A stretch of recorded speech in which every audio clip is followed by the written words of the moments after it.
Welcome into the section YY8 podcast. I'm Negative Niece, joined by Harb.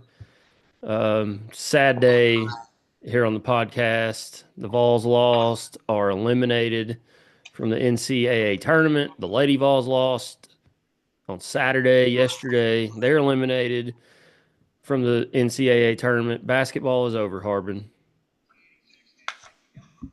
Well, it's not over. We're just not in it anymore. Tennessee's basketball season's over. We'll talk about Tennessee basketball mainly. I just wanted to throw in the Lady Vols because I felt like we disrespected them a little bit last week after they made it to the Sweet 16 and really didn't know what to expect. I did. You brought them up, but didn't know what to expect from those ladies this year. New coaches, a little bit of a turnover, but they had a heck of a season. Sweet 16, got some big time players coming in, so shout out to them. But we're going to talk about basketball team, baseball team played this weekend, and Lady Vol softball with a big series win. We'll talk about that later on. But like I mentioned, it was a tough afternoon here in the studios watching the game. Tried to get back in it. I changed seats I was sitting in to change up the vibe. That didn't work. It worked for a minute, and went to the bathroom and came back, and it all went to crap again. But season ends for the Vols 30-8. Made it to their second straight Elite Eight, third in program history. Beat Kentucky on Friday night in the Sweet 16, and just I think a pretty good season. I don't want to say great because we came up short of where I thought we could go, and a lot of people maybe have predicted Tennessee to go, but it just sucks, Harbin. I said it last week. I don't know. I was sitting here this afternoon thinking this. Like, I just don't know that we're ever going to get to the Final Four. If we couldn't do it this year, I don't know that I ever see it happening because of this. This team seemed built for that run and that opportunity. And basketball in the tournament, in any tournament that you play in, is about matchups. And we just did not match up very well with this Houston team. Now, these Houston and Tennessee are very similar to each other. They play really elite defense. Offensively, they're pretty good. I don't want to say elite because they're not, even though they're both in the top 20 in the metrics. But both pretty good offensively. They both take care of the basketball. They both rebound well. I mean, they do everything the same. But Tennessee just couldn't throw it in the ocean against. It was total opposite. They shot it really well against Kentucky, and also shot it really well against UCLA and Wofford, and then come out against Houston this afternoon, and literally they couldn't throw it in the ocean. I mean, they literally could not. I think at one point we were 3 of 23 from the field, and those were two dunks, or one dunk and a layup. It was rough to watch that. Now I will give them credit. There was one person in our text group that was questioning their effort and them not giving their all, but I thought they bounced back in the second half, and they tried to make it a game and had a chance to get it back down to single digits when Jordan Gainey missed that layup, and then it went boom back to 17, and it was done at that point. But big win over Kentucky on Friday night. That was one of my favorite. That's going to go down as one of my favorite wins in Tennessee basketball history. The circumstances around it, playing probably our biggest basketball rival in that spot, that was just a huge win over the Wildcats, and I'll talk more about their fans later. But Harb, it was a sour end to the season today. What was your thoughts about it? Brutal start. Just we got punched in the mouth, couldn't make a shot. It was the perfect storm. Uh, I'm not going to pretend like Houston was lighting the world on fire. They really weren't. They were scoring at an average pace. But like you said, I think we started the game 3 for 23 from the field. We went 1 for 15 from 3 in the first half. and the one was with a minute to go. Yes. Uh, it happens every once in a while. It just sucks that this is when it happened, because this was either our worst or second worst game we've played all year. I don't know, like, I don't want to get caught up in the moment.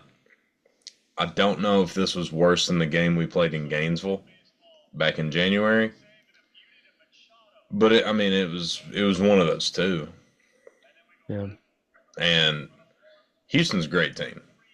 I think they are. I don't know. You could probably put them anywhere between. You could put them either two or three of the remaining teams, in my opinion. Power ranking. I would agree with you on either one. But they didn't. I mean, it's not like they played out of their minds. They played their normal game.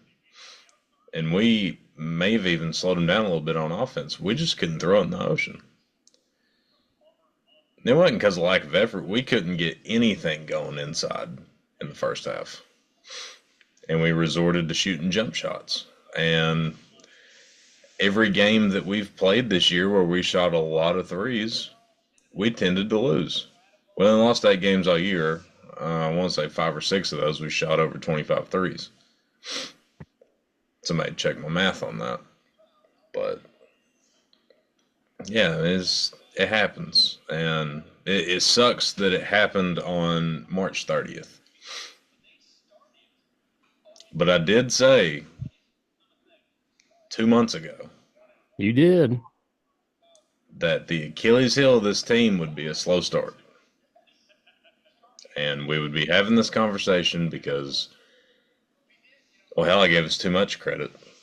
I said we'd scored 25, 26 points in the first half and expect us to light the world on fire in the second half. We scored 15 in the first half. It was a new record for an NCAA tournament game, I think, or at least for the Elite Eight. That I'm going to look this up while you're finishing your points, but I believe that was the lowest point total in a half of any NCAA tournament game ever by number 1 or number 2 seed. Not Elite Eight, but any game. Yeah, I mean, I believe it. I mean, shit, you have 20 minutes and we scored 15 points. I mean, it just is what it is. Yeah. And the bad thing is, we did a decent amount of things right, kinda, in the first half. We played clean defense, played decent defense. They made a couple shots. I mean, obviously, we had a couple boneheaded plays. Defensive end was fine. They didn't shoot a free throw in the first half, or maybe they shot one. It was fairly clean. We just couldn't get anything going inside. And unfortunately, we resorted to shooting jump shots, and those weren't going in either. I mean, it was a good old fashioned ass whooping. Just call it what it is. That's what it was. It is what it is. Hats off to Kelvin Sampson, LJ Cryer, and the rest of the gang. They deserve to go to San Antonio. And I was upset, but in a weird way, like getting your ass beat, the upset wears off quicker than like losing a heartbreaker. So like, I mean, it's 9:16 on Sunday right now, so we're roughly 5 hours after the game ended. I'm kind of mostly over it. I mean, I'm sure I'll have a little bit of remorse tomorrow. The thing that hurt, and we'll get into this later, but the thing that hurt worse for me was watching Ziegler and Mashak's post-game pressers. That was the thing that hurt worse for me. Like, I mean, we made it to the Elite Eight. We're a 2 seed. This is the most chalk tournament of all time, so we finished where we should have. It's back-to-back Elite Eights. It's the only time we've ever done that. this is probably the golden era of Tennessee basketball as of right now. Could get better. Yeah, Final Four would be awesome, but it was still a great season. I hate that we had one of our worst games of the year tonight. That stings. I mean, it is what it is. Like, you play enough basketball games, shots aren't going to go in. Especially playing in a football stadium. And that's not an excuse because Houston played in it and we made shots against Kentucky in that same exact stadium. Mm-hmm. But side note, basketball is not meant to be played in a football stadium. But that's just me. Yeah, they do a better job. I didn't talk about this on last week's show, but they do a better job setting these things up in domes now. You know, they used to. I remember going to the 2007 Final Four semifinals. Me and John Walker, and we got tickets in the what did they call it on the ticket? There was something about the vision on the tickets, like a disclaimer. We were so literally back in the day, they would put like in this weekend in Indianapolis, the court is in one of the end zones, like literally where the one of the end zones would be on a football field. And they used to do this in every domed Final Four. It was in one of the end zones, and they would bring in bleachers and half off the stadium. And now they put it like for the Final Four this week. You'll, if you pay attention, if you do watch the games, they put it in the middle of the court, raise it up, and bring all these bleachers and seats in that kind of blend into the football stands. So it looks more like a basketball arena, but it's still a dome. I mean, it's still like huge. It's like you're playing in an airplane hangar in there instead of Thompson Bowling Arena, which is big in itself. Imagine like you're playing. I remember when Carter High School, Blake Dutton, shout out to Blake. He's listening. He says he is at least. But I remember when they went to the state tournament that first year, the Running Hornets, and they invited me to come down and watch them practice. Well, they practiced at Thompson Bowling Arena. And during one of their water breaks, while they were there, I went out and shot basketball on the court. And the first shot, I shot a free throw and airballed it because the depth perception threw me off. Like I was like, holy cow! I felt like I was throwing it at the rim and still couldn't get it there. But then once I hit a couple, and I backed up and hit a couple threes, I was like, oh okay. And it helped that the seats were black too. Imagine if they were orange back in the day, the way they used to be. But anyway, that's all I have to say. They do set it up better now than they used to. But you're right. Basketball is not meant to be played in a dome, but they're always going to when you get to the Final Four, especially because they can fit 70,000 people in a stadium instead of 25. So it's all about the money. But it was crazy watching Tennessee try to shoot the basketball today. I legitimately felt just sick to my stomach because, you know, at first Houston was doing a really good job pressuring. They were doing a really good job pressuring ball screens. Tennessee couldn't run that pick and roll that they're so good at, and the ball movement and the spacing. You heard Rick Barnes in one of his interviews talk about it during the game. Their spacing was poor, and they were forcing shots early. They kind of panicked a little bit, I felt like, and they took some contested, tough, bad shots. But sometimes I text somebody, I was like, sometimes you got to make a contested, tough shot. But then toward the end of the half, it's like they kind of figured something out, and they were starting to get a little more space on some of these shots, and they still couldn't make them. And it got a lot better in the second half. They still didn't shoot a very good percentage, but they hit 4 3-pointers. They were 4 of 14 from 3-point range in the second half compared to 1 of 15 in the first half. So still an abysmal percentage, but much better, or a little bit better in the session. Say much better. It's still 28%, but better in the second half. But even from the field, Tennessee shot 28%. Just not good. They couldn't make layups. I mean, and the thing, I text you all about it. I think the thing that was disappointing to me, and I mentioned it when we were coming in, is Tennessee and Houston are both really good rebounding teams. And I looked this up after I texted you all about it. Houston was the number 1 team in the country in extra shots created per game by a pretty big margin. And that showed today because they got so many offensive rebounds. I think They got 14. 14 offensive rebounds, which led to 19.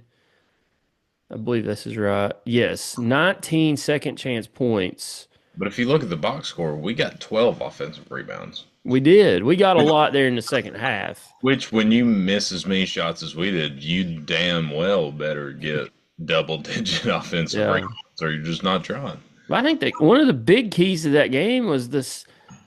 Tennessee would make a stop, force a missed shot, and they'd get a rebound and score off of it. I mean, 19 of their 69 points were off of second chance points. So take those off. Say they get no second chance points, which is not going to happen in a basketball game. But say they get five. Let's say they get 5 or 7 second chance points. You're talking about a 57-50 game at that point. Completely different. And Tennessee just, whether it was Houston's length or physicality, I noticed several times I went back and watched, they just didn't box out. They just didn't do a very good job on the glass, I didn't think, especially in the first half. It killed them. We have 35 rebounds and they had 42. We got out rebounded. They had 14 offensive rebounds. Like you said, we had 12. Felt like a lot more than that, or a wider gap than that. But, Houston offensively was not really all that fantastic. But they hit some big shots there when Tennessee could have cut it. I said Jordan Gainey, whatever his name is. I always mess it up. I apologize. But he went in for a layup that would have cut it to 9, and he missed it. And then Houston went down, bang, hit a 3. We come back, miss a shot. They go back down, bang, hit a 3. It's over. It goes from 11, could have been 9, to 14 to 17, and it's done at that point. And Tennessee just couldn't get over the hump because they couldn't hit enough shots, and they got so behind that Kenny the Jet Smith made a good point after the game, and he was talking. He said Tennessee got to a point where they had to play perfect basketball to come back. And he said, you can't play basketball like that, where you can't make a mistake at any other point. And that's not what's going to happen against a team like Houston. And Tennessee they dug themselves such a big hole early with their poor shooting and poor rebounding that they just couldn't come back. Disappointing end of the season, but what about that Kentucky win the other night? Let's a little positivity here, Harbin. I'm negative Nice, but anytime you beat Kentucky and eliminate them from something, that's a pretty successful. Well, I shouldn't say pretty successful. We earned something this weekend. We knocked them out of the tournament. Yeah, we did. Right before I get into that, one more thing about the Houston game. I think the biggest thing for me was the size mismatch with the guards. They had some big guards. Yeah, I mean they always do, and we knew this about Houston. They have pretty much the same team every year. A guy that didn't have a dog in the fight. He made a good joke on Twitter. I thought it was funny. He said Houston has 2 hoopers and 3 guys that could play for the Steelers. And it's true. But what gave us fits, and this was apparent very early, and you could tell that the players know it because that's when we resorted to jacking jumpers and whatnot. Their guards are so big and athletic and physical. And Zakai Ziegler is phenomenal. He had a phenomenal year here. He's one of my favorite Vols of all time. Great guy. Great player. But it is so hard for him to do the things he does when he's playing against a guy that's probably 6 inches taller than him and has 35 pounds on him. And you saw the same thing with Lanier. And I think what really got exposed with Lanier, which he had a great season as well. I'm not dogging any of these guys. I'm just reporting what I saw during the game. Lanier cannot handle the basketball whatsoever. And we kind of saw that against Kentucky. This can kind of be the segue into the Kentucky game. Brett and I were talking about it. Lanier is not very good off the dribble, and the odd thing is for a right-handed guy, when he is pretty good off the dribble, it's to his left. Like he feels more comfortable going left, whether it's off pull up or actually getting to the basket. Like he is so good off the catch and shoot. Like we kind of compared him to like a value brand Allen Houston, almost. You know, like he's really good off coming off screens and pin downs and catch and shoot. But he's not an ISO guy. He's just not, which is fine. We didn't really need him to be for the majority of the season. But I do think that was the biggest mismatch in this game was the guard size and physicality. And that was a lot of the reason why we didn't get any looks inside and we had to resort to shooting jumpers. And if you're making shots like you did against Wofford, UCLA, and Kentucky, that's fine. We couldn't throw in the ocean. It is what it is. But you are correct. We did have a big win this weekend. Played the Wildcats after going 0-2 against them in the regular season. Got them in the Sweet 16. I want to say this was the 243rd matchup in the rivalry, or 242nd, whichever one. Yes. It was the first ever one where we met in the NCAA tournament. Correct. So whether you're a fan of the good guys or the team that had a guy literally named Adolph coach them, which is who they named their stadium after, or arena, I'm sorry. Not pointing any fingers. But huge game for both fan bases, for both programs. You just don't see that a lot. And when you do, you remember it. Like 2 or 3 years ago when Duke and North Carolina played in the Final Four. Everyone remembers that. It was kind of the same thing with Tennessee and Kentucky, and there was a big storyline because we were favored to win the game, but obviously we'd lost to them in the regular season both times. But it's hard to keep a good man down 3 times, and we touched on that last weekend, and that was apparent on Friday night. Yeah, I told you last week, and anybody that listened to this, that watching Kentucky when they played in the SEC tournament against Oklahoma and then Alabama, they didn't play much of any defense. They didn't really shoot all that well. And I saw people online hyping them up going into this game after they beat Troy and Illinois, which Illinois is a good team. But Illinois probably lost where they should have, either the round of 32 or the Elite Eight or the Sweet 16. But I was so confident heading into that matchup because I just didn't. I'm sorry. This Kentucky team's not one of their better Kentucky teams. And everybody was kind of afraid of them because we lost to them twice this year and they had Kentucky on the front of their shirts. And I told y'all to stop acting like that. And the Vols definitely didn't act like that. Where they did today, they seemed tight, tense. They were not on Friday night. They came out, even though they started a little slow, but I mean, they dictated the terms to Kentucky like Houston dictated the terms to us today.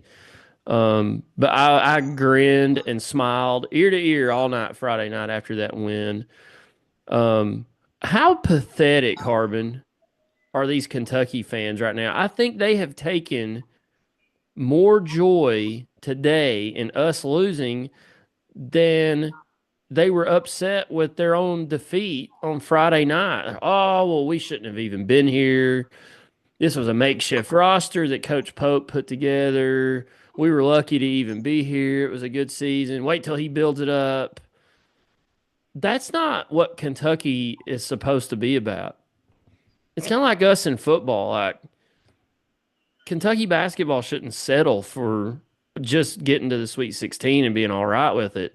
Their fans, though they're not for the most part, seem to be that way. Even the the morons over there at Kentucky Sports Radio, they were even, well, it shouldn't have been, they shouldn't have even gone this far. Great season, blah, blah, blah. No, but who was the first to hop on our loss this afternoon? But none other than Kentucky fans.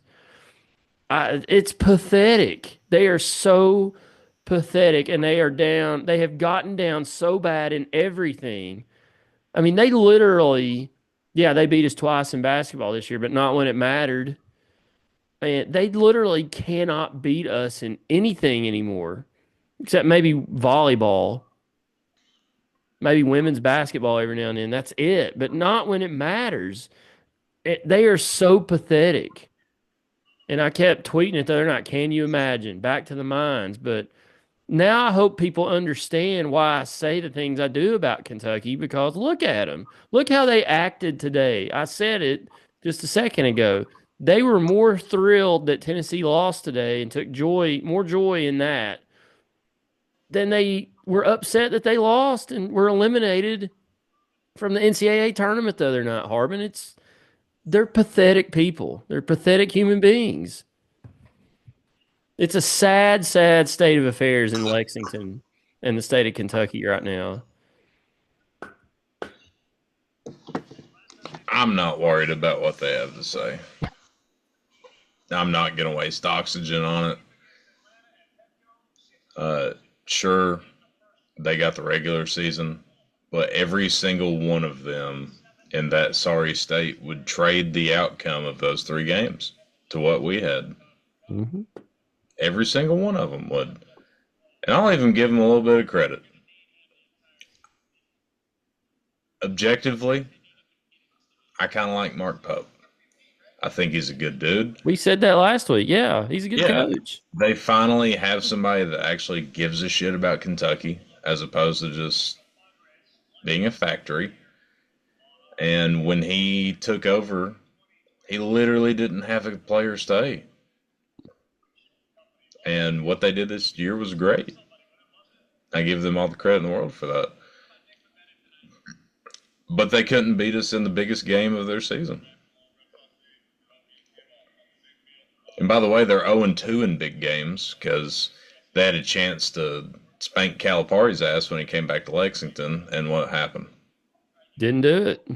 Yeah. So, it's loser mentality to parade a team's loss that beat you. I've always been the type to where whoever beats us, I want them to win it all. At least you can say you got beat by the national champion. So I am pulling for Houston the rest of the way, which I did pick them to win it all before the tournament started. And I think they have a great chance of doing so. Yeah. But I'm not wasting any breath on Kentucky fans. They had their chance Friday and they blew it. And that is what it is. I am going to use that to segue into something that you sent me earlier, which I find absolutely crazy. What's that? So this is the second time ever that all 4 1 seeds have made it to the Final Four. Yes. And according to KenPom, where ratings started in the 1996-1997 season, 4 of the top 10 teams in KenPom history are in this Final Four. Is that not crazy? Duke is according to these rankings, Duke is number 2 all time, Houston's number 6, Florida is number 8, and Auburn is 10. The number 1 is the 99 Duke team, which I believe won it all. Yes. Number 3 is the 01 Duke team, which I also believe won it all. They did. They beat UConn. Number 4, Kentucky in 2015. Was that Devin Booker and all them? Did they win it? They didn't win it because they haven't won since Anthony Davis. Anyway, that was actually was that. I don't know. I think they did win it that year. They beat Wisconsin.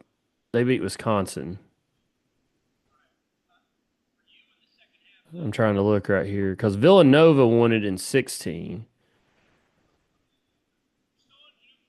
Louisville, it looks like won it in 14. I'll look it up. Keep talking. Kentucky did not win the national championship that year because Calipari's only won one. Uh, I think Wisconsin beat Kentucky in the Final Four and then lost to Duke that year. But keep looking. It Number was Duke five, because it was in Lucas Oil Stadium. number five, 2021 Gonzaga. That was the one that they won, correct? Who? 2021 Gonzaga. They made it to the national championship at least. Gonzaga's never won the national title. Okay, well, they made it to the championship game. I forgot who beat them. Number 6 was Houston this year. 7 was last year's UConn team. Obviously, they won it. 8 is this year's Florida. Number 9 is the '08 Kansas team. Mario Chalmers, Mario's Miracle over Derrick Rose in Memphis. They did win it. This is all off the brain. Sorry, They did. They did. You're right. No, I was. I do know. I do know that one. I was certain on that one. And number 10 is Auburn this year. So, Shout out to 2021. the committee. Yeah, they got it right. I will give the committee their flowers for once in my life. 2021 was Baylor. They did beat Gonzaga by 16. It does. It does suck being the 5th best team analytically and opinionally. If your team loses in the Elite Eight, you can always say you're the 5th best team. I don't make the rules. That's what I'm going to do here. But it really does kind of suck being the 5th best team in a year where you have pretty much 4 historic teams. It seems to be the MO for Tennessee. I mean, it just is. Look at last year. We were probably, what, a top 5 or 6 team and ran into the big ogre, Zach Edey. I mean, we just were not going to beat them. Like, it took UConn, who was back-to-back national champions, to beat them. And then this year we run into one of the top, according to analytics, top 10 teams of all time.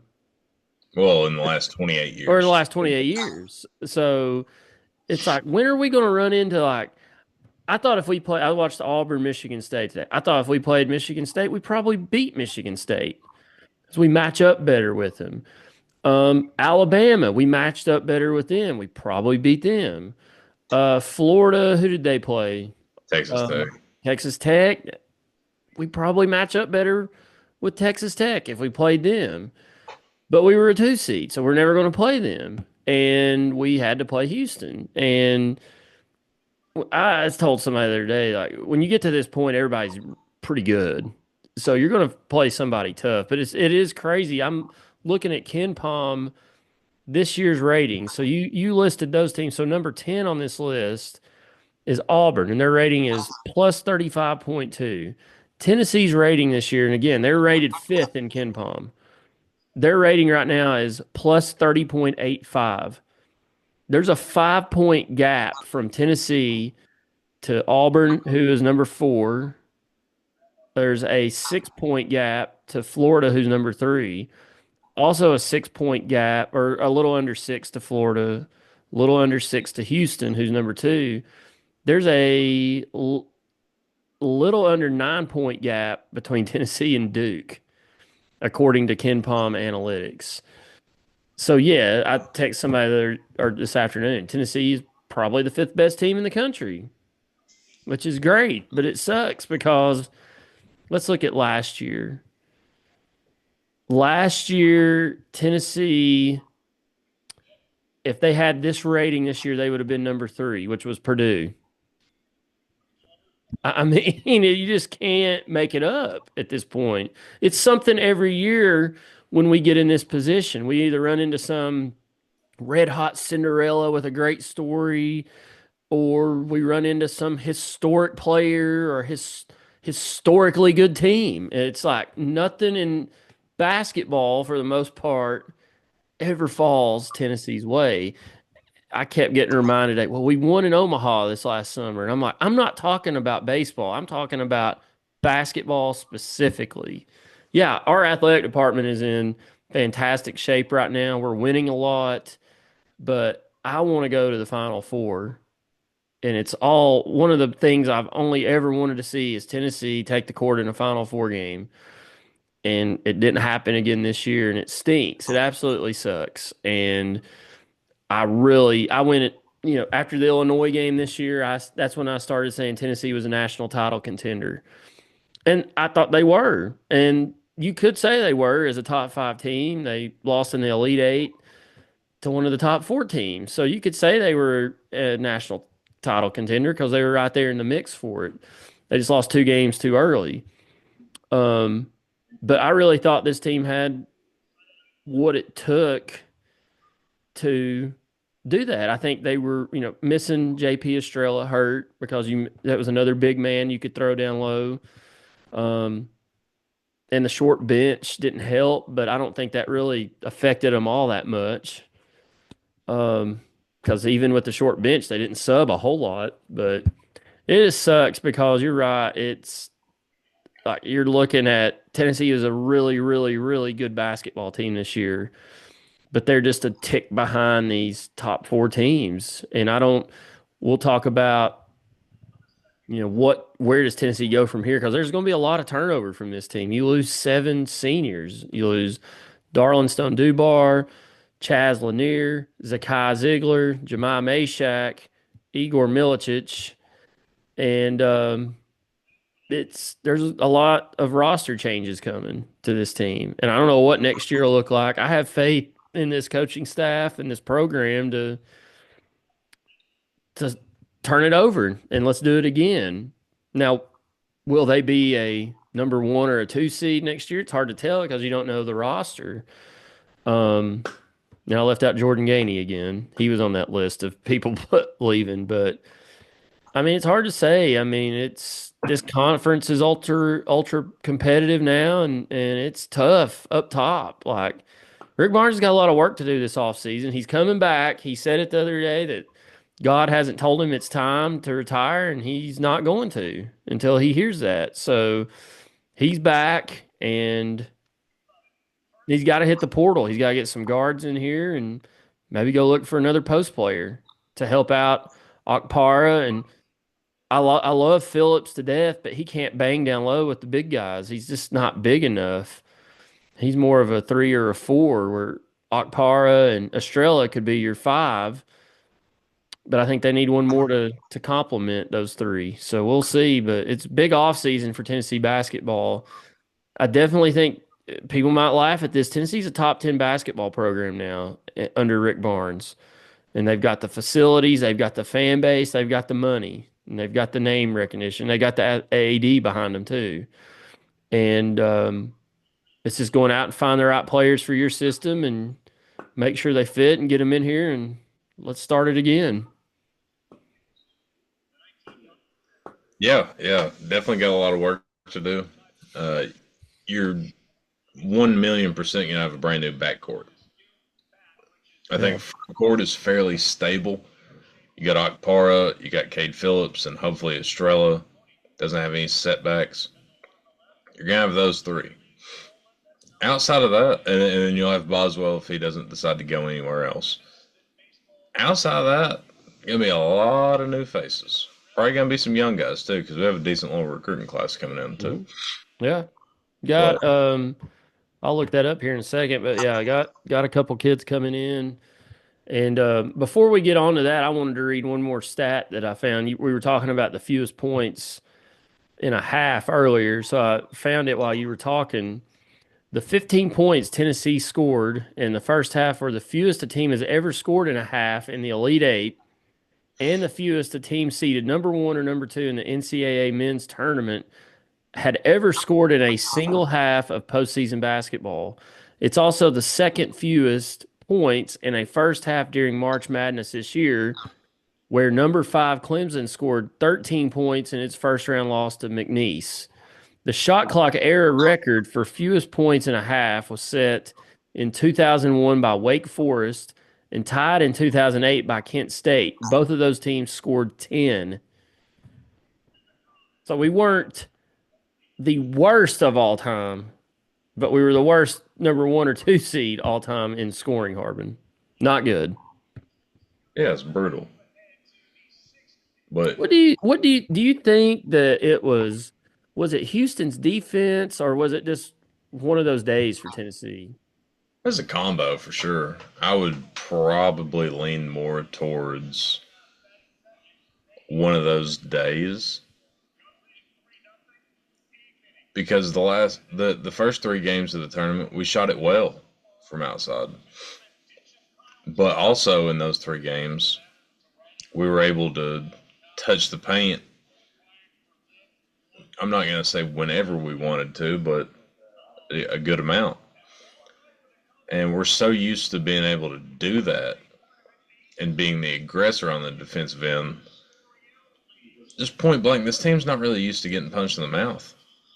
We're usually doing the punching. Right, yeah. And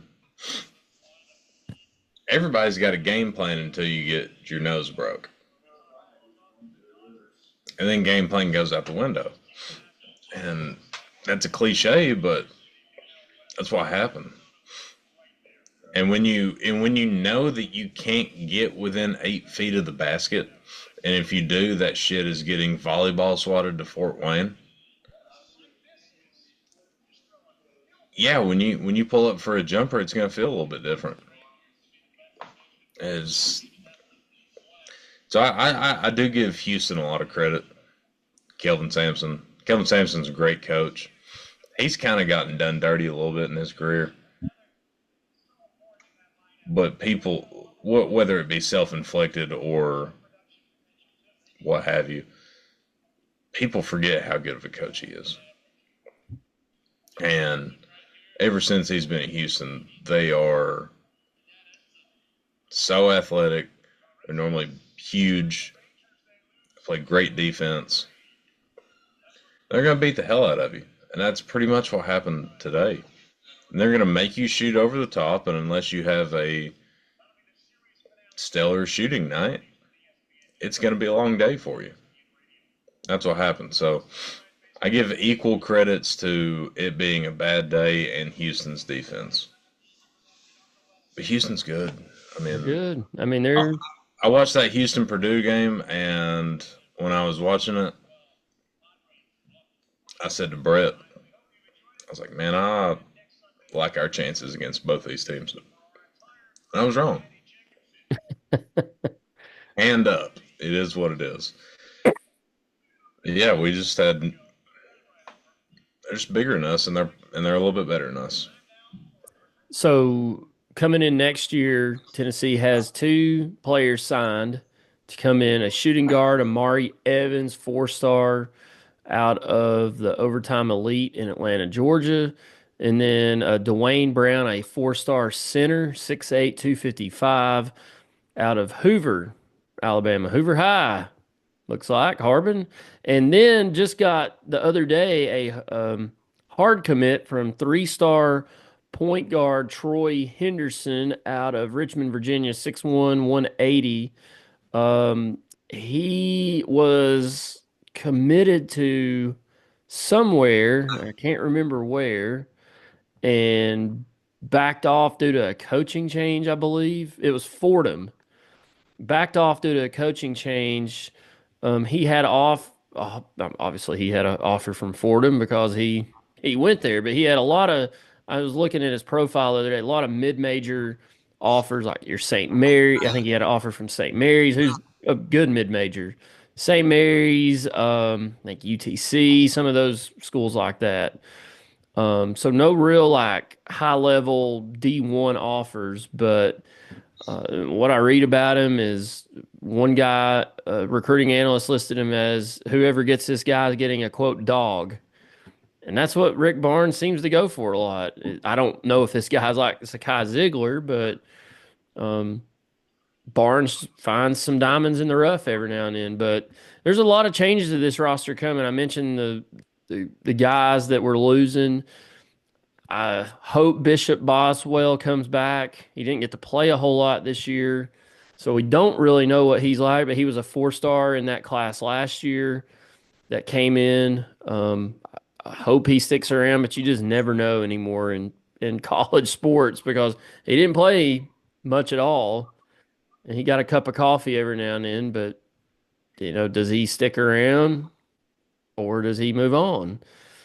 I think he's going to get an opportunity to play unless they bring in some stud out of the transfer portal. I do know there's a guard out of Virginia that's coming in for a visit on Monday. So we're recording this on Sunday night. And so if you're listening to this, probably Monday by this point. Trying to look him up here, but he, according to Evan Maya, was the number one 3-point shooter in the transfer portal at like 41%. Uh, believe his name is Ashan Sharma. I think that's his name.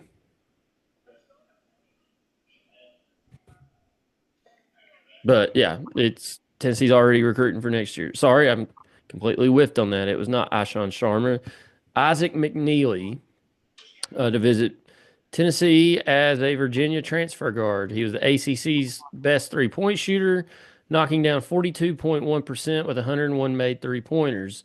He's 6'4", averaged 14.4 points per game as a junior, and was honorable mention All ACC. He has 1 season of eligibility remaining. He is a West Virginia native and is a career 42.2% 3-point shooter, averaging 11.1 points per game across 3 seasons. Yeah. Pretty good shooter. Bring him on. Come on to Knoxville. Bring him on. Bring him on. What would you, quickly, Harb, what letter grade would you give Tennessee basketball this season?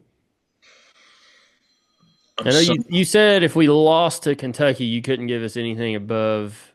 I think you said it had to be a C plus. So we beat Kentucky. So what would you? Yeah.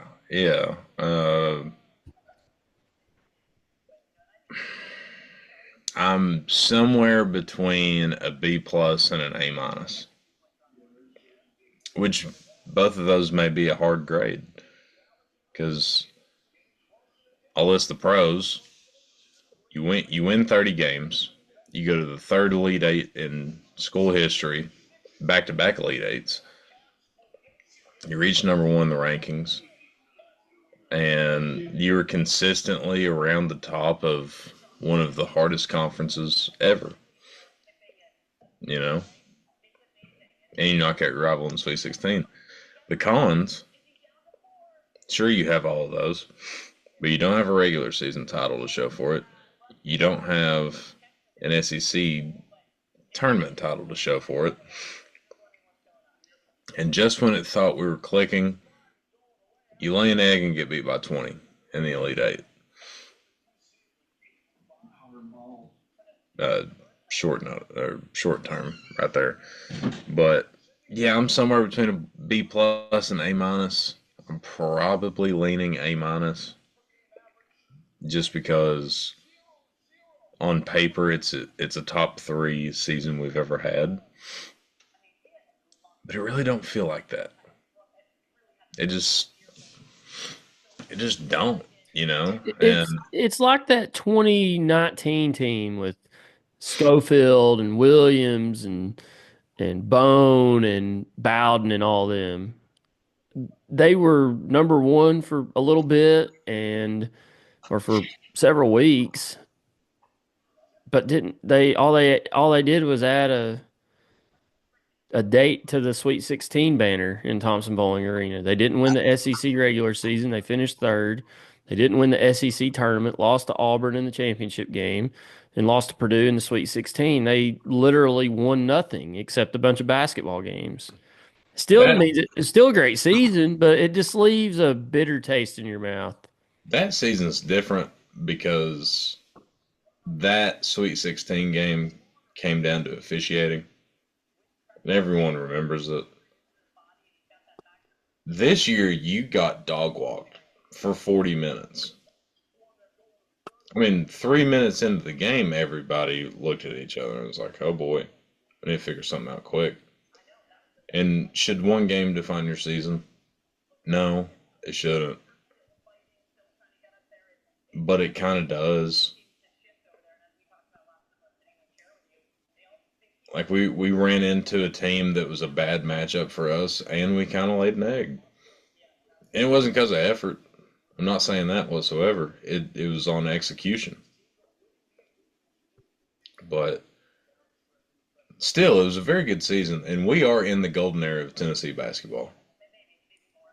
I'm not shitting on this team whatsoever. This is one of the best teams to ever come through this university and Knoxville.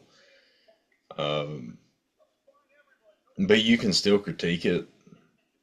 Like fair criticism is not hating in any type of way. I love this team, and I love a lot of the guys that are leaving it for what they did for this program. I think they left it. I think they left it better than how they found it, especially Ziegler and Meshack. But I think at this point, to get anything higher than an A minus, you got to go to lengths that you've never been before. And we got as far as we've ever been, but it was also the worst loss at that point of the three times that we've made it there. So, I mean, yeah, I'm disappointed in how it turned out, but I'm not mad at the season whatsoever. It was a great season. I'm somewhere between an A minus and B plus. For content's sake, I'll go A minus. I'll say B plus. Um, we won 30 games. I think, and before the NCAA tournament started, 10 of those were against quad one teams. So you could say we won 12 if you count UCLA and Kentucky in the tournament. But let's for content, and 10 games against quad one teams. You won the battle for Atlantis. I know it wasn't the toughest field out there, but it still had some good teams in it. So you won that. You were number one for several weeks during the season. You were top five and at least top seven or eight for all the majority of the season. I think started like what, 12th, 15th, something like that, and worked their way up. But yeah, beat Kentucky. You beat Auburn. Great win against Auburn. A great win against Kentucky in the tournament.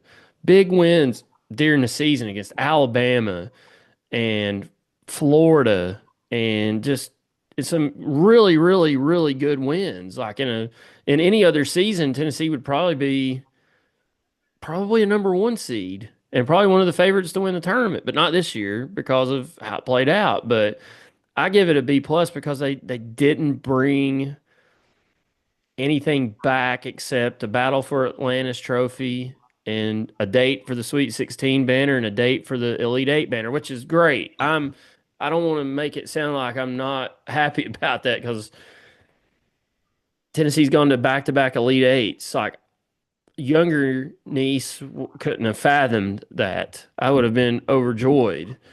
But I guess I'm getting to the point now with this program where I want us to take that next step, and it just stinks when we don't. But I would rate it a B plus. I mean, just some really good wins this year, some really good moments, and it was a really good year. But it leaves a bitter taste in your mouth when you lose.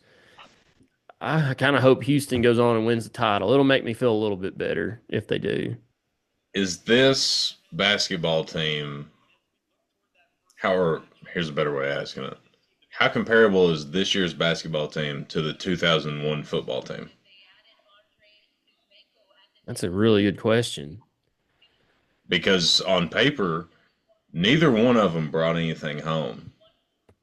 But if you were there to watch it, which I'm not pretending like I was there to watch it in real time, I was 3 that year. But both of those, if you watched them, they're some of the best teams in program history. But they didn't bring Jack back. Well, the basketball team brought back an Elite Eight. And for this basketball program's history, that is bringing something back. I'm not taking anything away from them. And I'm not taking anything away back from the 01 football team either. But my question to you is, they got to be fairly similar, don't they? Yeah, I would say, the 01 football team, they won the SEC East and then lost to LSU in the SEC title game. and then blew out Michigan in the Citrus Bowl. But it's the same feeling. It's like, man, it's like we weren't going to win the national championship. We were not going to beat Miami that year. I think we would have given Miami a better game than Nebraska did. They got pummeled. I'm not saying we wouldn't get pummeled. I'm saying I thought we were better than Nebraska and maybe matched up with Miami talent level a little bit better than that Nebraska team. That was kind of toward the downward turn of Nebraska football. They were starting to fade a little bit at that point. They were still in the national picture, but they weren't the mid '90s Nebraska. But Tennessee didn't win the SEC championship that year. They should have won it. They should have beat Rohan Davey and LSU and Nick Saban that year, and they didn't. And it's one of those. It's the same thing as this year. Like we put an SEC East banner in the Neyland Thompson practice facility, but nothing else. Like, okay, they brought a Citrus Bowl trophy home. Great. But it just left. It was a great season, but it could have been better. It was a very good season. It could have been great, but they came up short. And that's the same with this one, I think. It's a lot of similarities to it now that you bring that up because this season was very good, but it's not, in my opinion, it's not great because we couldn't take that next step. I'm not saying it was bad. It's very good. B plus is pretty good, but it's not an A. It's not an A minus or an A plus. Um, but they're very comparable. That's a good question. You've been thinking about that, or did you just think of that on the No, fly? no, completely off the cuff. That's a good comparison though, Yeah. because that 0-1 football team honestly should have been undefeated going into that SEC title game. They lost a stupid game to Georgia at home that year, where it was the hobnail boot game, and Tennessee had really honestly had no business winning. Ran a screenplay. They were behind, ran a screenplay, and scored to go up with what? Less than a minute. And instead of kicking the football to the end zone and making Georgia drive at least 80 yards to get it in the end zone, we squib kick it and they only have to drive like 45 or 50 yards to score. It's just I'm everybody that knows me, I defend Philip Fulmer a lot. I've soured on him some over the years because of his athletic director tenure and some other things that was going on, but the man was a great football coach. Chad Grubb and I argue a lot. Like he's Philip Fulmer in the '90s Braves. You all have heard this story that know us. And probably should have won more than they did, but they ran into Florida a lot. Same with the Braves. They ran into the New York Yankees all the time in the '90s Braves. But that was one of the more stupid coaching decisions that Philip Fulmer ever made, and it cost him that game. Now it didn't matter in the long run. They ended up beating Florida in the final game of the season at the Swamp, to go to the SEC title game. Florida was ranked second. We were fourth, and we went down there and beat them. Like we were the aggressor. We went down there and didn't play scared for once. But Tennessee, in all honesty, should have been undefeated going into that game at the Swamp. They shouldn't have lost to Georgia. They had them beat, and they blew it in Neyland Stadium, and started that run with Mark Richt in Georgia. I mean, it kickstarted them. And it made an all-time great moment for Georgia football, the hobnail boot game. But yeah, both of those teams left some stuff on the table that year in those respective seasons. But I hate that basketball for Tennessee's over, Harb. It is springtime, it's golf season, baseball's started, softball's playing, but like I was still in basketball mode. It felt like you go all winter. It's dark outside when you get home, and on Tuesday or Wednesday night you turn on Tennessee basketball and watch them, and then Saturday afternoon or Saturday night you watch Tennessee basketball, and that's over with now. And we got baseball, obviously, which I love Tennessee baseball, but basketball is my favorite sport, and it Sucks that it's over till November again, but we'll see. Like we mentioned earlier, and we'll see what they do. They got a busy, busy, busy off season ahead of them, and it starts tomorrow. Or if you're listening to this on Monday, and they got a lot of work to do to fill the holes. But disappointing end to a very good season for Tennessee basketball. Harb, Tennessee baseball played this weekend, swept the Gamecocks in Columbia, dispatched them. They are now what, 8-1 on the SEC season. Only two losses still. I believe we've got Tennessee Tech on Tuesday at home, and then the Aggies from Texas A&M who are struggling. The defending national runner-up to us last year is coming to Neyland Stadium um, for a rematch of the College World Series final, and that's a three-game series on Friday, Saturday, Sunday at Lindsey Nelson Field or Lindsey Nelson Stadium. But they swept the Gamecocks. Lady Vols softball. This was a huge series this weekend. Went out to number two, Oklahoma, and took two out of three from them. And those two wins were in dramatic fashion. Late inning heroics, late inning defense, home runs, you name it. Clutch pitching from Carlin Pickens. Big series win for the Lady Vols softball team. They're right back in the mix for another SEC title, trying to make it a three-peat. We'll see if they can do it or not. But any thoughts on baseball or softball, Harbin?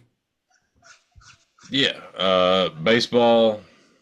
Do what we needed to do this weekend. A reeling Gamecocks team. We have old Francesco Molinari's number, or whatever the hell his name is. Uh, I know, Oh, I know it's not Francesco Molinari. Francesco Molinaro. That's a golfer. No shit. It's a joke. Uh, we've got his number. This is a rebuilding year, it feels like, for South Carolina. They're normally pretty good. Paul Maneri, by the way. It just hit me. Yeah, a damn soprano's name. Yeah. Uh, do what we needed to do. Smacked up on them. Baseball team's good. Everybody knew that. I think the bigger story is the softball team taking 2 out of 3 against Oklahoma. It was huge. That's massive. Yeah. So shout out to them ladies. Uh, Oklahoma is the gold standard of college softball, at least for the last 10 years.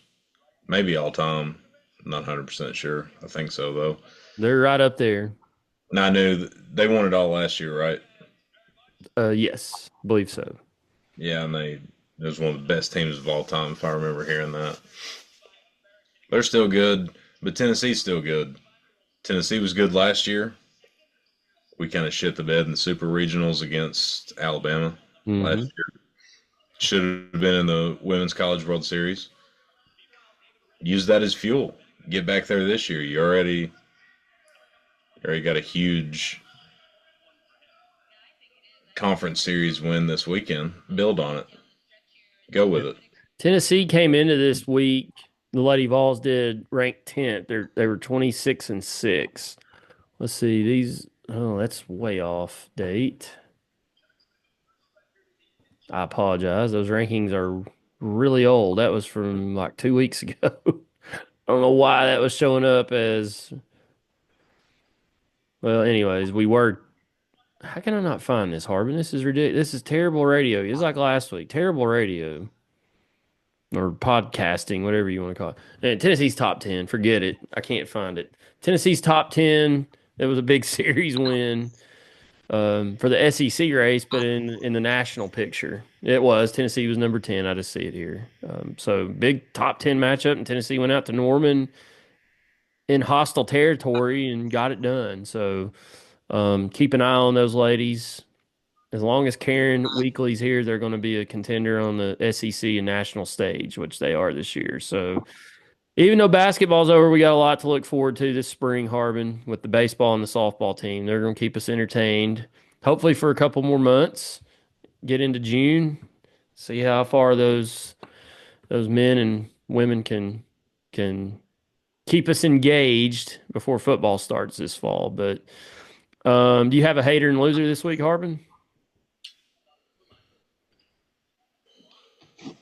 Thought I did. I'll Do go you? ahead.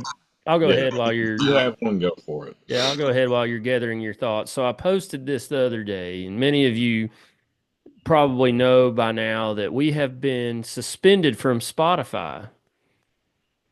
And the reason is a person by the name of Ashley Joyce has filed a copyright complaint or claim against us. Harbin, unbelievable.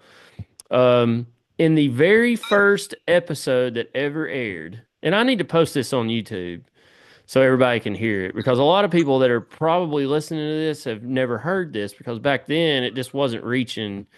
Not that we're reaching a whole lot of people now, but it was reaching very few back then. I'm talking like maybe like 10 or 11 people. But it was me and Harbin sitting in this room I'm in here. If you're watching on video, in this room here, I had a table set up behind me and this microphone.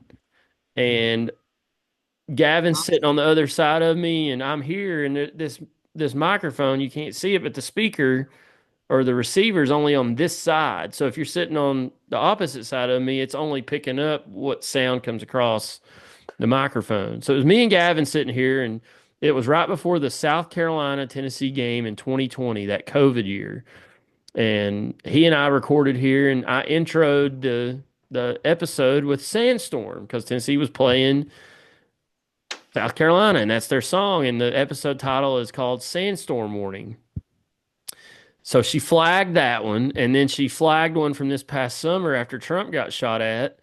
I, he kept coming out to his rallies playing "Many Men" by 50 Cent, and I put that at the start of the episode, and she flagged that one. So my hater and loser of the week for getting us suspended, or for suspending us for tattletelling on us, is Ashley Joyce of the National Musicians Publisher, the National Music Publishers Association.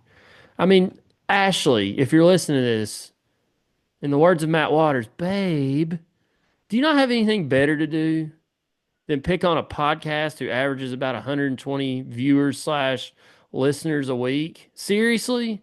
We make no money. We lose money. We lose money on this on a yearly basis. We lose money. I'm just going to throw that out there. We don't make any money buying promotional material, paying for Zoom, which we have partners for now with Andrew's Physical Therapy. Thank you guys. I'll give you a shout out later. But we don't make any money. We lose money on this thing. We do it because it's fun. We enjoy doing it. We're just doing it because we like doing it. And you've suspended us from Spotify. I'd like to see you try to stop me. I'm just going to create a new account because people can't listen to us. I'm just going to create a new one and start over. I have all the episodes. You can't delete them, Ashley. I still have them stored. So my hater and loser of the week, look her up. I'm not going to send her any messages because I don't want to get involved in any litigation or anything like that. I'm not going to post her picture. But Ashley Joyce, I guess I am throwing her name out there, Harbin, but Ashley Joyce of the National Music Publishers Association. I don't know if we're going to get like called to court or they're just suspending our account and that's it. But if it goes to court, I'll fight it. I'll go to court and fight it. Bring her on. I guess I'm going too. Come with me. I'll invite all the fans to come. Also, we don't just do this because we enjoy it. We do it because y'all enjoy it as well. That's true. I Niece, mean, Niece failed to mention that I am the co-host for the people. There's a reason Niece's name is Negative Niece. We do appreciate you guys and we love you guys.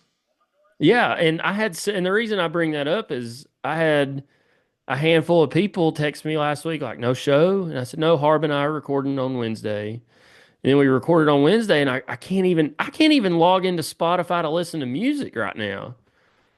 That's why I'm gonna have to create a new account. I can't even log in to listen to music. I mean, I use Apple Music, but it doesn't matter. That's where Spotify is where I listen to all my podcasts at. Apple Music has always been superior to Spotify. It has. And I hope y'all finally understand that. Like, I'm And not really, the only reason I going use into it because the nerds out there, which I will nerd out in the argument if I get in one. So I'm going to save the argument, just call you a nerd and act like I'm not one. Apple Music's better than yeah, Spotify. the platform. I like it because of the platform. That I use it. Um, when I announce games, I use it to play music, and it's so easy. But I listen to podcasts on Spotify.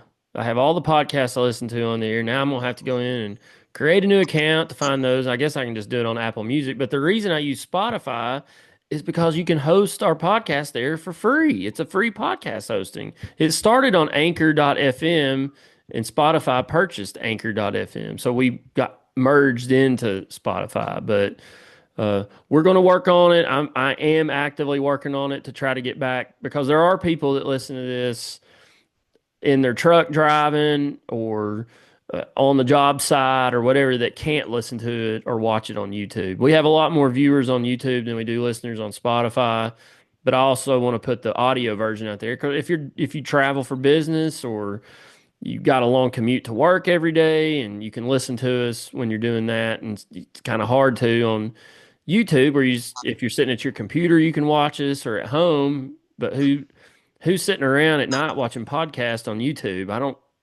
I might watch some clips of a podcast when I'm at home at night. I don't sit down and listen to a whole hour and a half episode of a podcast. But anyways, we're working on it.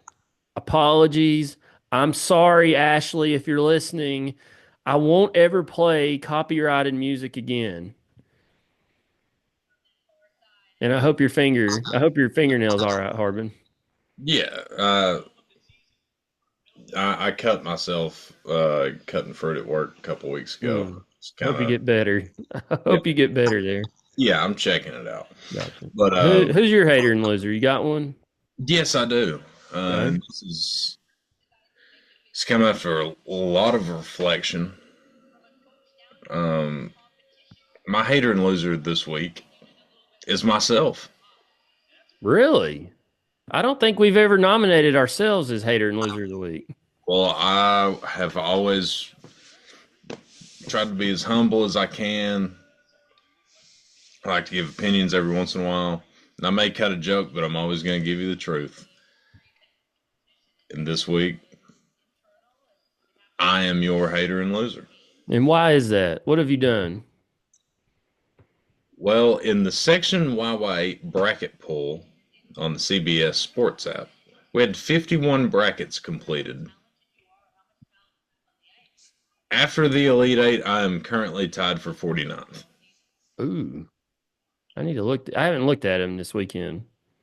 Uh, Loyal listener and very good friend of the show, you're getting called out because you're the only person below me. Travis Bell, you are in dead last, so technically you are the hater and loser. But I'm bigger than that. You're not my hater and loser. I am my hater and loser because I should be better than that. So no one draw attention to the fact that Travis Bell is in dead last in our bracket challenge. Just draw attention to the fact that I am tied for next to last. So I don't see Bell on here. you didn't scroll down far enough. Oh, there's a next page. I didn't see the next page. He is. There's 51 players, and Bell is in last with 62 points. Yeah. So, but that's beside the point. That has nothing to do with this. Travis Bell being an absolute dead last of this bracket poll has nothing to do with what I'm saying. True.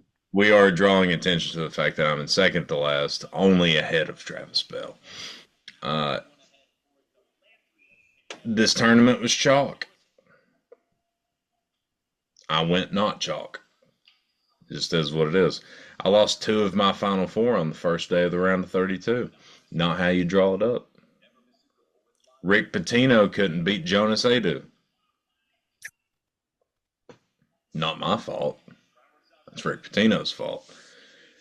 Another one, I kind of took a semi-flyer. in the white-on-white crime matchup, BYU took down Wisconsin. That murdered my bracket. But like I said before the tournament started, I had too much red in my Final Four. You Way too, did.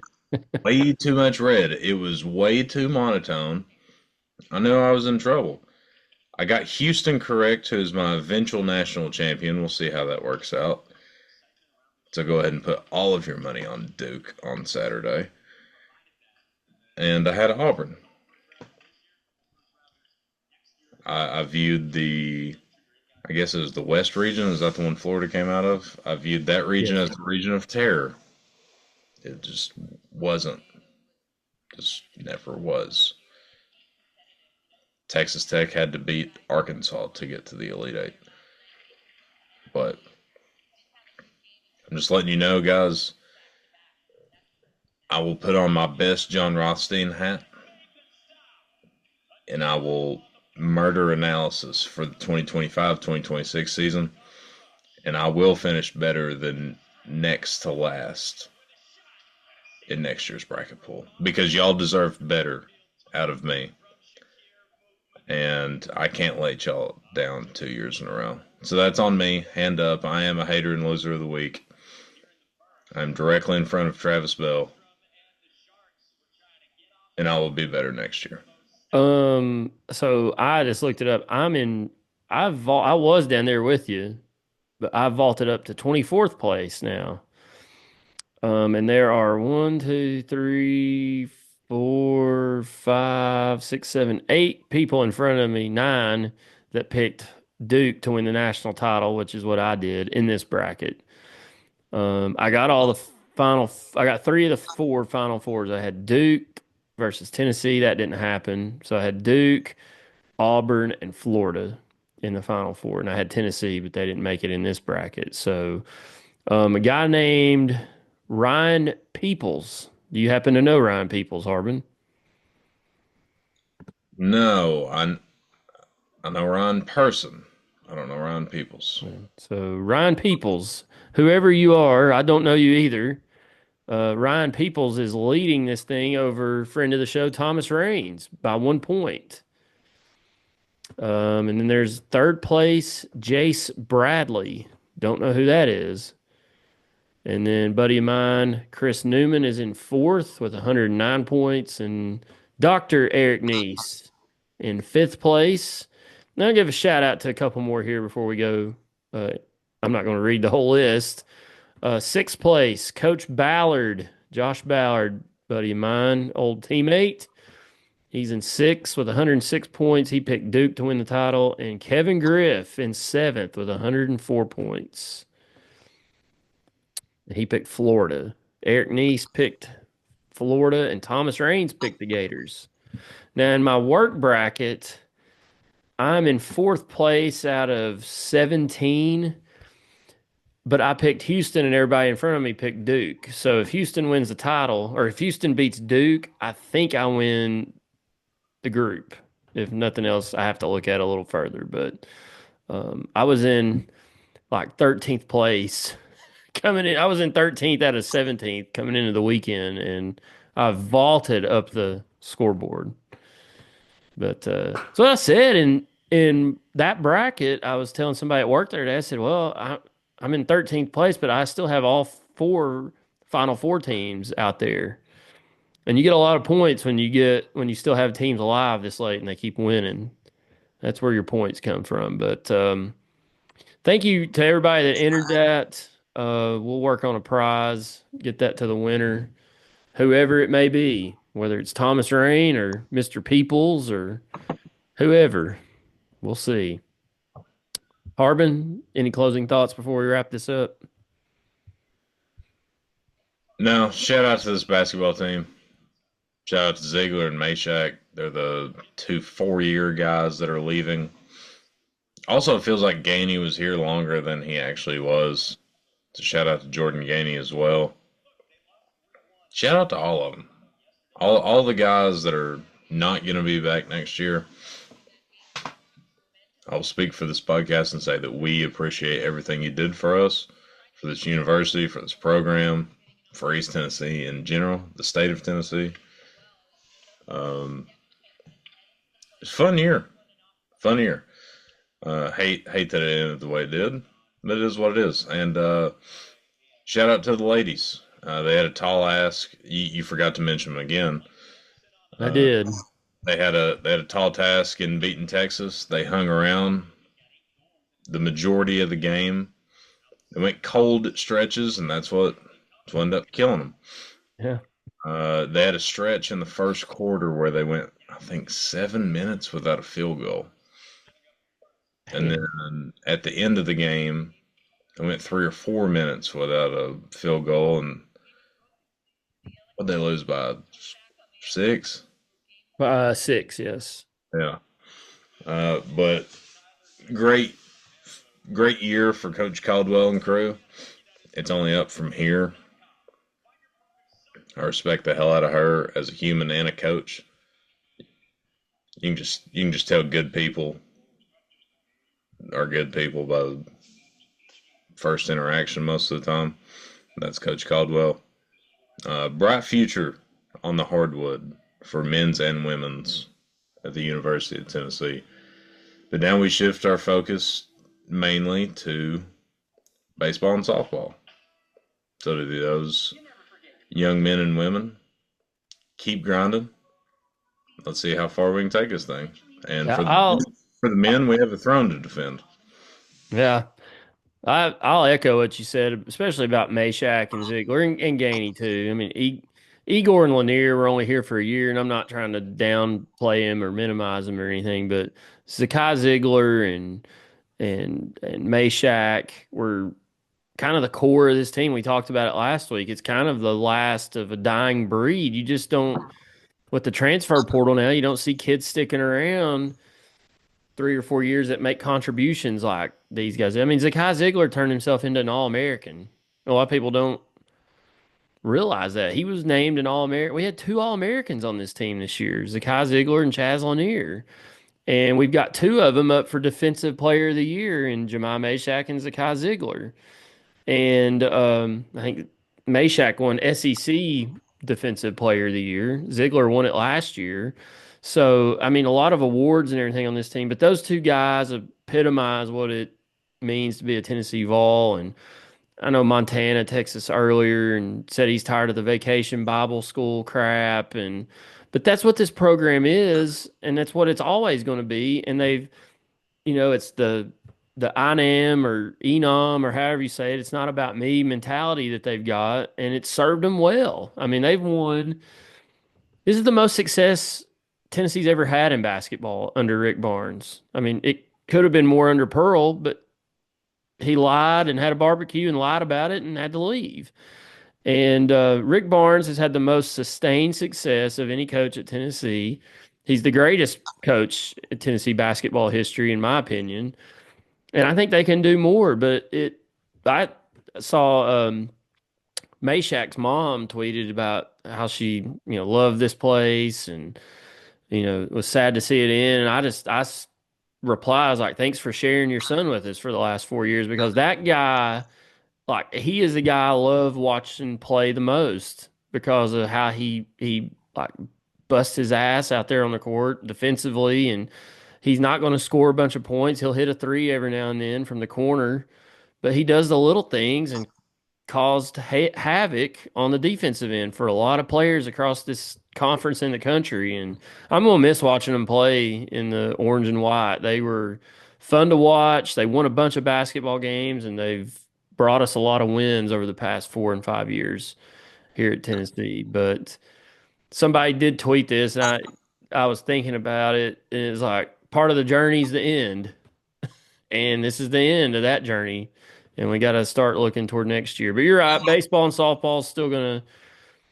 be around this summer, spring. So I don't know when we'll be back on. I'm not saying we're taking like 2 months off or anything, but we might take a week or two to get out of basketball mode, and we'll see. What Harv and I talk every Sunday afternoon. Are we going to record tonight? And here's what we talk about. So we'll get together next week and Masters is coming up, WrestleMania Harbin. So there's going to be a lot going on in a couple Sundays. So we may take a breather here after basketball and reset and come back and talk baseball for a couple months, hopefully, because there's going to be a lot of big baseball games and softball, it seems like now, coming up this summer to keep our bellies full for a little bit until the summertime hits and there's a lull. But yeah, got some still a lot going on. Tennessee athletics, even though basketball's over, but we will definitely be back ASAP as possible, as Ricky Householder says. But um, remember, I would say if you're watching us on YouTube, check us out on Spotify or Apple Podcasts, but that's in that we're suspended. So trying to get that fixed. So stay tuned to that. But thank you if you are watching us, which if you're listening to this, you have to be watching us on YouTube. Thank you for watching us on YouTube. If you haven't already, subscribe, like, comment, share, especially now more than ever, share because we're limited on how we can get our voices out. But hopefully this week I'll have the audio version fixed. But thank you. Thank you to Andrew's Physical Therapy. They came on halfway during basketball season. Thank you, guys, for your support during the basketball season. We'll see if they want to come back with us. Adam Osment, if you're listening, we'd love to have you guys on permanently, but we'll talk. Adam was tore up this afternoon, Harb. I was texting with him. He was not in a good place. He went for a drive, I think, in the second half, and then I saw he was at the gas station and he texted me like, Niece, I don't know what to do. My wife and kid don't care about this. I don't have anybody to talk to. And I responded to him, and I'm dead serious about this. I listened. We didn't even mention Harb. It was the last game for Bob and Bert, Yeah. which stunk that they went out with a loss. But I was listening to them I'd muted the TV and was listening to their sign off. And then when I turned it off and I just sat there in silence for like 30 or 40 minutes. Because I hate losing, man. And I know Adam was apparently feeling the same way. He's like, I don't have anybody to talk to. And I almost like, Adam, do I need to come over and chat with you? And Blake Dutton said he was looking for the tallest bridge he could find. I was like, Blake, we've gone a little too far here, bud. You don't need to be jumping off bridges after Tennessee loses in the Elite Eight. But anyways, tough afternoon. But we'll get through it. Maybe baseball and softball bring us a little joy this summer. But yeah, thank you to Andrew's Physical Therapy for partnering with us. I went off the rails there a little bit. Thank you to those guys, Mike and Adam, for partnering with us during the basketball season. And be sure if you need any physical rehab or wellness or whatever to check those guys out. They have a location in Blaine, Tennessee, and Strawberry Plains. Log on to the letter P, the number 4, physicaltherapy.com, I believe is what it is, p4physicaltherapy.com, or just search Andrew's Physical Therapy on whatever search engine you use, and you'll find them. They're great people, Harb, aren't they? Absolutely. Salt of the earth. I would trust them with my grandfather, who visits them regularly. And my mom has visited them quite often, and you and I both visited them over the years quite often. So I hope I don't have to visit them, but if I do, that's where I'm going. There's no other place to go but Andrew's Physical Therapy. So be sure to check them out. So, guys, appreciate everybody listening throughout the basketball season. We started in football and just went right into basketball. We talked about basketball a little bit during football, and then right when we lost to Ohio State, we were right into basketball after the holidays. So we've been pretty much recording every week since sometime in August. Maybe take a couple weeks off there in the holidays, but maybe take a couple weeks off here and come back. But appreciate y'all listening through football and basketball season, and we'll definitely be here during baseball season. But appreciate everybody listening. And like Harbin said, it's not about me. It's not about us, is it, Harbin? It's about the listeners.